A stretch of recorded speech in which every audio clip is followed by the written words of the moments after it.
potong siklusnya pada saat si nyamuk ini masih dalam bentuk telur atau pupa, itu kita bisa efektif efisien Pak. Yang bisa diberantas mungkin bisa ratusan, bisa ribuan. Tapi kalau fogging yang akan terberantas hanya nyamuk dewasa. Nyamuk dewasa saja ada dengan catatan. Kalau nyamuk dewasa ini di luar jam tertentu, dia sudah kemana-mana. Jadi fogging itu hanya efektif kalau dilaksanakan di jam sebelum ada angin. Kurang lebih sebelum ada angin, kurang lebih jam berapa? Jam 6, jam 7, jam 8. Karena jam 8 sudah ada angin. Ya, tapi kalau dilaksanakan pagi, biasanya warga masyarakat itu nanti dulu, ini masih nyiapin sarapan, belum masak, masih ada bayi, masih ada binatang peliharaan, masih ada ini itu. Akhirnya fogging akhirnya dilaksanakan setelah jam 10. Itu menjadi tidak efektif. Dan yang terkena dampaknya bukan nyamuknya, karena nyamuknya sudah sembunyi, sudah kemana-mana. Yang ada adalah, kalau ada yang binatang kecoa. Yang ada justru yang kita takutkan adalah manusianya sendiri. Ada bayi, ada ibu hamil, ada lansia. Ini yang resiko, kelompok resiko yang harus kita lindungi. Karena efek samping fogging itu tidak kalah berbahayanya dibandingkan dengan kondisi DBD sendiri. DBD ini kan kondisinya akut Pak, cepat, ya, terjadinya cepat. Jadi kalau penderita DBD, kalau dia daya tahan tubuh si penderita itu bagus, biasanya kita lengah. Karena penyakit DBD itu bisa dibuatkan grafik. Grafiknya seperti punggung onta Pak. Dari tinggi turun, naik lagi. Di titik terendah kurang lebih itu di hari kelima. Itu yang kadang kita lengah. Jadi kalau ada anak yang panas, adem lagi, panas lagi, adem lagi, kita harus ingat di panas pertama kali si anak ini hari apa, tanggal berapa. Kalau sudah panas lebih dari 3 hari, sebaiknya, biarpun mungkin kadang ada ademnya, sebaiknya segera bawa ke puskesmas atau klinik terdekat. Kadang setelah 3 hari saja, pada saat di laboratorium kita lakukan pemeriksaan NS1, kadang hasilnya juga negatif palsu, seperti itu.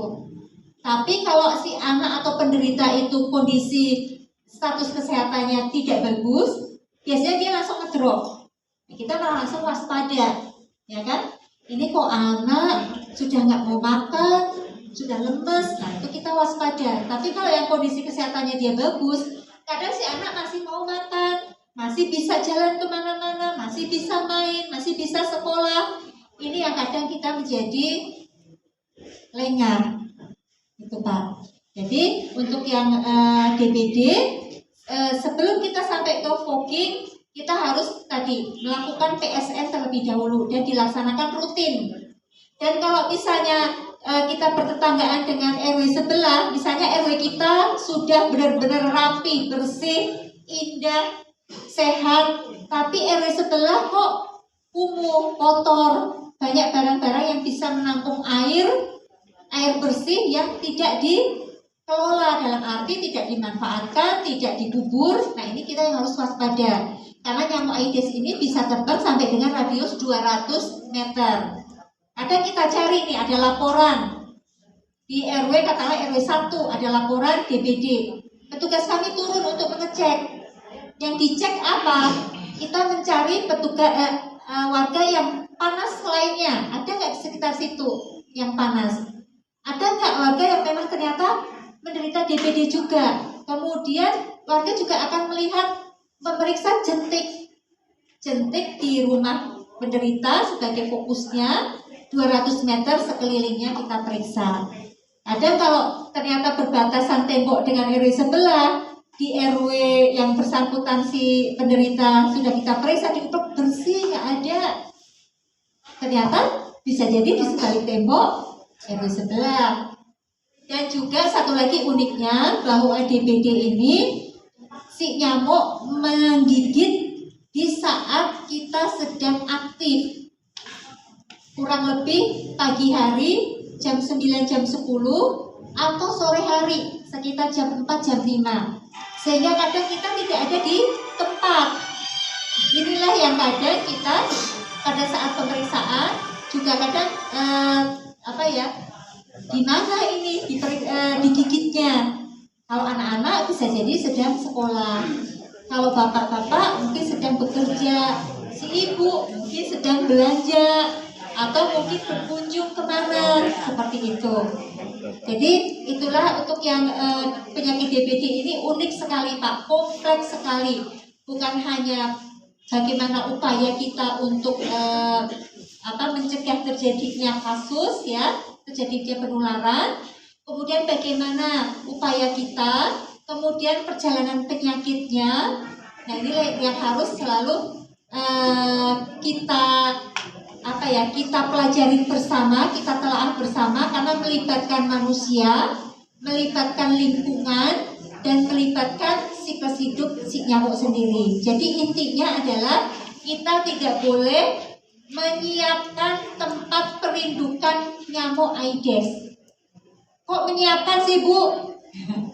Itu jadi pertanyaan besar. Iya, karena bisa jadi kita sendiri yang malah justru menyiapkan tempat si nyamuk Aedes ini berada di wilayah kita, karena nyamuk ini spesifik sekali, dia tidak mau di tempat yang kotor, maunya di tempat air yang bersih, yang tidak langsung bersentuhan dengan tanah, gitu. Kemudian spesifik dia menggigitnya punya jam makan. Kalau nyamuk lain, nyamuk bulek, dia rakus Pak, selama dia lapar, dia akan gigit terus ya. Tapi kalau Aedes, nyamuk Aedes dia punya jam makan. Kemudian juga yang beruntungnya mereka mempunyai bentuk yang spesifik, baik mulai dari telurnya, kemudian pupanya atau jentiknya, ya, maupun nyamuknya. Jadi kalau telurnya dia lebih kecil-kecil hitam ya. Kemudian untuk jentiknya, kalau disenterin, dia itu posisinya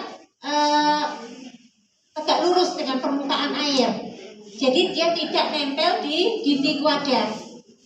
Dia tegak lurus di permukaan air. Kemudian kalau bergerak dia tidak kemana-mana. Naik, turun, itu spesifik. Kemudian bentuk nyamuknya lebih kecil dan cantik Pak, nyamuknya itu. Karena kalau nyamuk lain, kalau nggak hitam, coklat, nggak ada variasi warnanya. Kalau nyamuk Aedes ini dia selang-seling, hitam putih, gitu Pak. Kemudian kalau menggigit, kalau nyamuk lain dia itu nungging ya. Iya. Kalau nyamuk Aedes itu berbeda. Sampai segitunya penelitian tentang nyamuk Aedes ini Pak. Jadi cukup panjang. Kemudian sebelum tadi kita fogging, begitu ada laporan warga yang menderita DBD, mohon kartu kewaspadaan dini yang diberikan oleh rumah sakit segera infokan ke puskesmas. Karena kartu ini dikirimnya ke dinas kesehatan Pak, nggak langsung ke puskesmas. Jadi dari rumah sakit kartu ini dikirim ke dinas kesehatan. Dari dinas kesehatan baru dikirim ke puskesmas. Kadang ini terlambat kita untuk menindaklanjutin. Jadi begitu tahu ada warga yang DBD, silakan difoto atau dipastikan bahwa yang bersangkutan tersebut memang diagnosanya demam berdarah, segera laporkan ke puskesmas. Puskesmas, petugas puskesmas akan turun ke wilayah untuk itu tadi mencari warga panas lainnya, kemudian mencari jentik nyamuk yang ada di wilayah yang ada di sekitar warga, ya Pak. Kemudian akan melakukan analisa. Kalau memang syarat foggingnya itu terpenuhi, ada penderita DBD yang lainnya, atau ada penderita panas yang lainnya minimal itu 3, atau dari jumlah rumah yang diperiksa itu 5%-nya positif ada jentiknya, baru petugas akan melakukan fogging. Tapi kalau tidak, lingkungan bersih, karena itu tadi bisa bisa didapat digigitnya itu dari tempat lain, kemudian tidak ada penderita panas yang lain, itu tidak akan dilakukan fogging. Karena efek samping fogging itu tadi tidak kalah berbahaya dari DBD sendiri. Minimalnya kalau fogging itu biasanya gatel-gatel atau sesak nafas. Minimalnya ya Pak. Kedepannya kalau terlalu sering terpapar itu kalau ibu hamil terjadi kerusakan kromosom sehingga nanti akan terjadi kecacatan pada bayinya.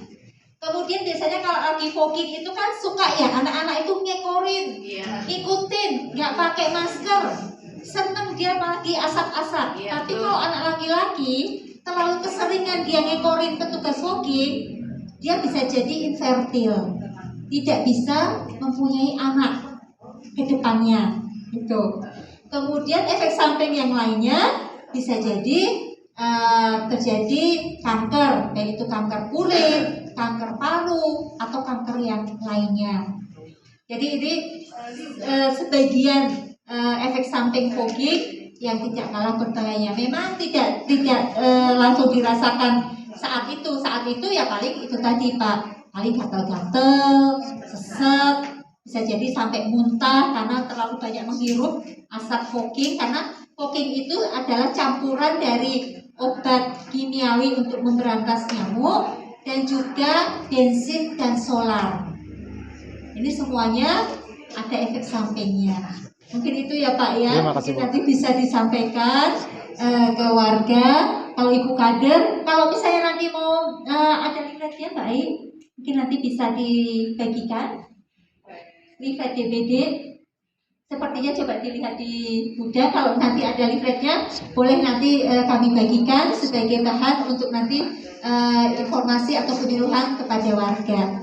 Mungkin itu bisa yang kami sampaikan ya Pak. Mudah-mudahan bisa memberikan manfaat dan warga sadar karena fogging ini, mohon maaf, nyun sewu, ini adalah kegiatan yang kadang suka dimanfaatkan untuk kegiatan politis. Iya, jadi kadang tidak ada kasus tapi dilakukan fogging. Iya, ada fogging tapi tidak memenuhi syarat fogging, sehingga yang terkena dampaknya bukan si nyamuk, tapi manusianya Pak. Ya, mungkin itu. Terima kasih Pak. Terima kasih Bu. Iya. Ada pertanyaan lain? Silahkan. Karena ini tadi Bu Camat juga sudah WA saya, mohon waktu untuk ditunggu.